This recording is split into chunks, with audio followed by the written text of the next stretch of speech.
నేను కొణిదెల పవన్ కళ్యాణ్ అనే నేను శాసనం ద్వారా నిర్మితమైన భారత రాజ్యాంగం పట్ల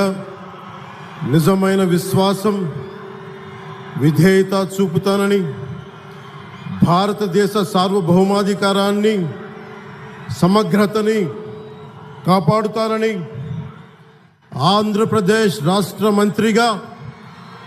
నా కర్తవ్యాలను శ్రద్ధతో, అంతఃకరణ శుద్ధితో నిర్వహిస్తానని, భయం కానీ, పక్షపాతం కానీ,